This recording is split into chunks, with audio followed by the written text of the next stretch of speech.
Alors notre prochain sujet va toucher à l'éthique. C'est un mot qu'on entend très souvent dans le monde du travail. On associe ça à plein de valeurs, souvent d'inclusivité. On va nous parler de valeurs écologiques, d'engagement écologique. En réalité, l'éthique du travail devrait probablement, pour être plus juste, se baser sur des notions comme le réel ou l'effort. Et ça, ce sont des mots qui font bien généralement très peur autour de nous. On vit dans une société qui n'aime pas beaucoup l'effort, qui généralement est assez loin du réel. C'est pourtant les deux thèmes que va explorer le prochain conférencier, donc Antoine Dresse, qui est philosophe. Vous le connaissez peut-être grâce à sa chaîne de philosophie sur YouTube qu'on vous invite à suivre, donc qui porte le nom de Egonon. Et puis auteur de tout un tas d'ouvrages que vous pouvez retrouver bien évidemment sur le site de la Nouvelle Librairie et puis également de l'Institut Iliade. Donc je vous demande de l'accueillir et de l'applaudir, Antoine Dresse.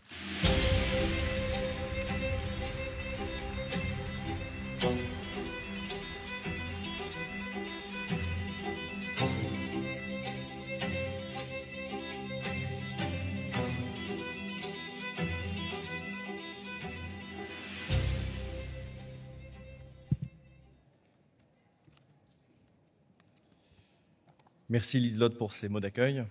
Bonjour à tous. Tout d'abord, permettez-moi de vous dire que c'est un réel plaisir d'être parmi vous aujourd'hui et que c'est un honneur d'avoir la lourde tâche de conclure bien modestement cette belle journée. Comme ceci, c'est mieux ? Parfait. On le répète souvent, nous vivons dans une société dominée par l'esprit marchand. Une société dont les maux culturels et physiologiques sont de plus en plus dénoncés. Destruction des traditions, uniformisation des mentalités, domestication des comportements, déclin démographique, production d'une culture mondiale de masse, recrudescence de comportements primitivistes, hédonisme narcissique, etc. Mais quand on parle d'esprit marchand, il ne faut pas y voir un synonyme d'esprit entrepreneur ni travailleur.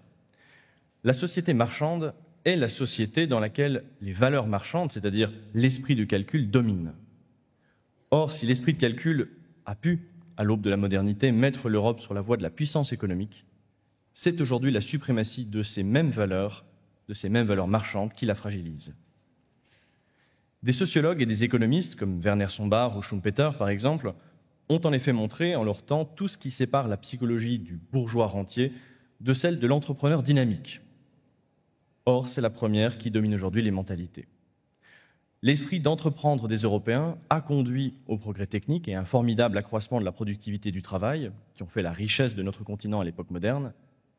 Mais si cette richesse est ensuite purement appréhendée selon les valeurs de la société de consommation, cette dernière en vient à son tour à faire disparaître ce même esprit d'entreprendre. Pourquoi investir en effet dans l'industrie quand la spéculation économique suffit à s'enrichir ? Pourquoi créer, produire ou travailler quand on peut simplement s'en remettre à l'État-providence ou faire carrière dans une administration ? C'est le sociologue américain Daniel Bell qui avait identifié une contradiction majeure entre la technique et la production moderne qui exigent travail, intelligence, esprit d'entreprendre, rigueur, investissement et organisation, et la consommation de masse qui s'appuie sur l'état d'esprit inverse, fait de passivité, d'hédonisme et d'individualisme improductif. Or, le déclassement progressif de l'Europe oblige à résoudre cette contradiction. S'il faut certes sortir de la logique mortifère et aliénante des bullshit jobs et repenser l'organisation du travail, on en a parlé tout au long de cette journée, ce n'est pas pour vanter un quelconque droit à la paresse qui ne ferait qu'entériner le déclin européen sur la scène internationale. Il s'agit bien plutôt de renouer avec une éthique de l'effort dont la finalité ne serait pas marchande et utilitaire. Car le travail, contrairement à ce qu'on pourrait penser en première instance, ne relève pas uniquement de l'économie. Il l'excède bien plutôt comme l'activité par excellence où l'homme se manifeste comme être libre, comme créateur de formes et comme initiateur de culture. Dans la société marchande, le travail n'est réduit qu'à un moyen d'acquisition de richesse et de bien-être. Et en ce sens, il n'est effectivement qu'une activité économique. Mais c'est justement cette réduction économiciste du monde qui affaiblit, à terme, notre puissance économique, car elle ignore les forces extérieures qui l'affectent, comme l'indépendance politique, le taux de natalité et surtout l'esprit du peuple. Paradoxalement, C'est quand elle s'appuyait sur une psyché non économique que la puissance économique de l'Europe a pris tout son essor.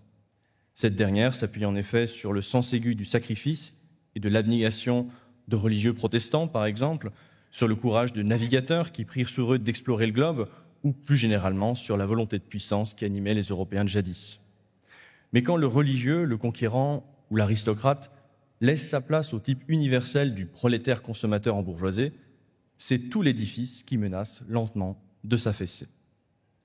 Car là où la production demande un ordre puissant, la consommation, elle, est moins exigeante. Comme le disait fort joliment Charles Maurras, une flamme est plus prompte à donner des cendres que le bois du bûcher ne l'avait été à mûrir. Le consumérisme, dans lequel succombent les hommes masses de notre civilisation, est une forme d'esclavage, car il évacue la question du sens et de la finalité de la vie. Privé de sa contrepartie que sont l'effort et le travail créateur, le consumérisme ne permet même pas de goûter au véritable plaisir. On le voit aujourd'hui, l'intelligence artificielle menace un nombre croissant d'emplois qui, il y a peu, paraissaient ne pas devoir être remplacés de sitôt. Or, loin d'apparaître comme la société tant rêvée, les contours du monde de l'après-travail se dessinent de plus en plus comme un espace de privation et de désorientation. Isolé dans sa chambre, l'homme masse sent qu'il n'aura recours qu'à toutes sortes de paradis virtuels pour échapper péniblement à l'ennui et à son vide existentiel. Plus que jamais, il devient donc impératif de redéfinir une éthique du travail qui ne soit ni une aliénation productiviste, ni un renoncement paresseux à l'effort. Ce que nous devons retrouver, c'est une vision du travail qui intègre la dimension du réel, un travail qui relie l'individu à une œuvre, à une communauté et à un projet de civilisation. Loin d'être un simple moyen de subsistance ou un vecteur de consommation, le travail doit redevenir un lieu d'accomplissement personnel et collectif. Car trop longtemps, on a vu dans le travail qu'une punition échue à l'homme, un fardeau dont il faudrait se débarrasser un jour. Or, le travail n'est pas une qualité adventice à l'homme, il est au contraire constitutif de son être au monde. Quand l'homme naît, en effet, il n'est rien, ou à peu près. Tout au plus, il n'est qu'une somme de potentialités. Il faut donc le tirer du néant, et c'est le travail qui sera le levier de sa volonté. En raison même de sa faiblesse, l'homme doit apprendre à s'édifier peu à peu, seconde après seconde, par la vertu d'un effort sans répit. Et qu'est-ce que le travail, si ce n'est l'acte continu par lequel l'homme tend à être par ses propres forces ? Naturellement, l'homme est porté au narcissisme et à l'égoïsme, tendance que renforce actuellement l'hédonisme consumériste. Le travail, dans un premier temps, redresse donc d'abord ce bois courbé qu'est l'homme, et en ce sens, il apparaît souvent comme une punition, même s'il faudrait ôter le sens moral que revêt ce terme. Il faut plutôt dire que le travail est ce qui fait sortir l'individu de lui-même en le confrontant à la dureté et à la solidité du monde. Le réel est ce qui résiste à ma volonté et qui se tient debout, indépendamment de mes désirs. Or, l'homme n'est pleinement conscient du monde qu'en luttant contre la résistance qui lui oppose, et c'est dans cette lutte qu'il s'élève à une conscience plus grande du réel.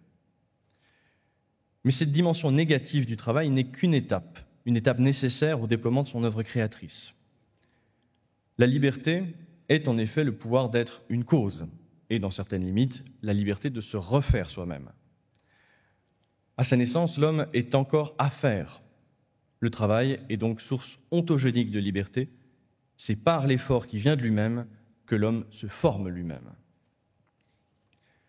Pour Hegel, en effet, le philosophe allemand, on ne se sait libre qu'en extériorisant ce qu'on a en soi.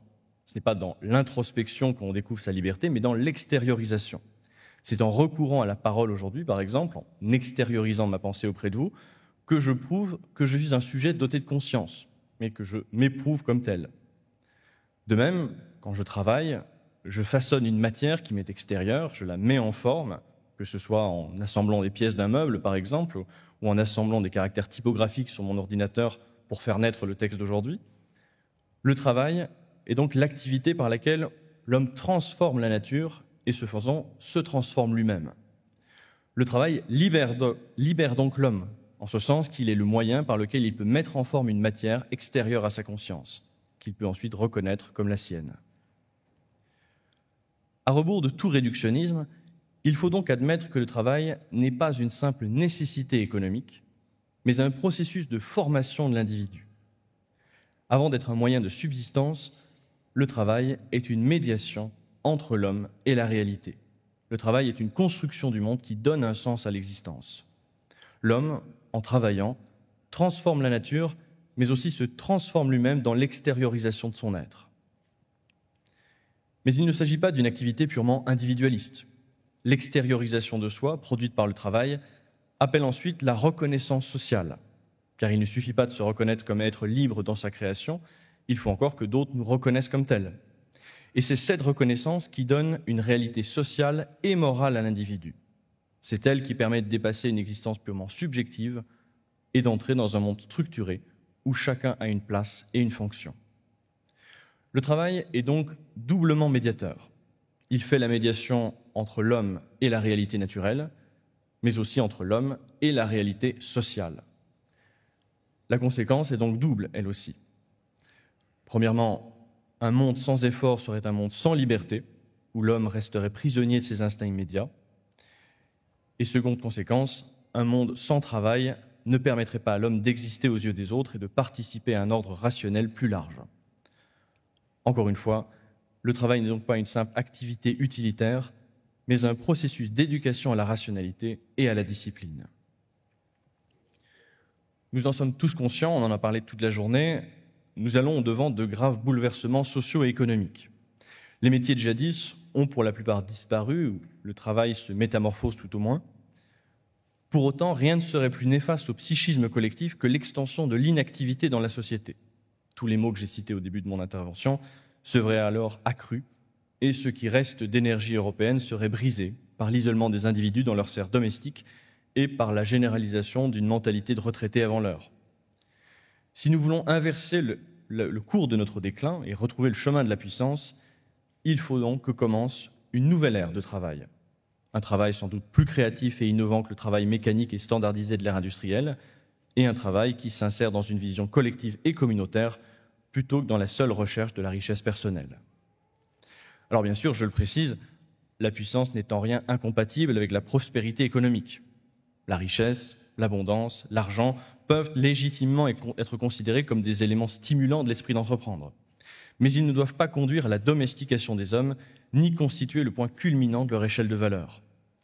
Car dès lors que la pure rationalité économique s'impose comme seule norme de toutes les activités sociales, elle produit des hommes petits, tout juste bons à se conformer au type du consommateur embourgeoisé.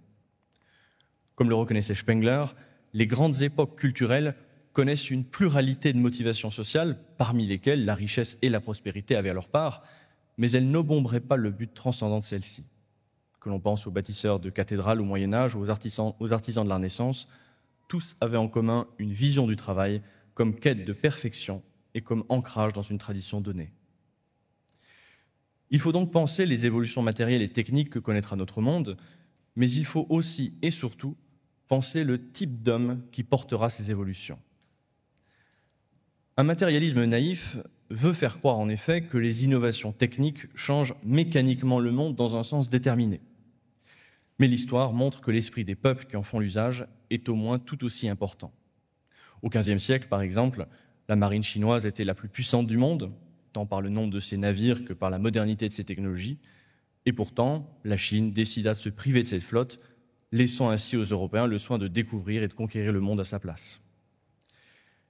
Il s'agit donc pour nous de redonner au travail son véritable sens en nous extirpant de la conception purement économique du monde et en retrouvant par exemple ce que Werner Sombart nommait une attitude érotique. Conception économique ou érotique du monde donc. Sombart entendait par là que, pour la première, le sens principal de la vie est d'en profiter matériellement, de manière économique, d'en retirer le maximum d'avantages matériels possibles, alors que la seconde, la conception érotique de la vie, ne considère pas la vie comme un bien économique à ne pas gaspiller. Elle relève de l'esprit aristocratique, car elle ne calcule pas le profit à tirer de son existence, elle représente plutôt la dépense gratuite et le dépassement de soi. Or, si nous voulons repenser un nouveau rapport au travail dans ce monde qui change, nous ne pouvons pas le faire uniquement au prisme de cette conception économique du monde qui ne cherche qu'à minimiser les coûts et maximiser les profits.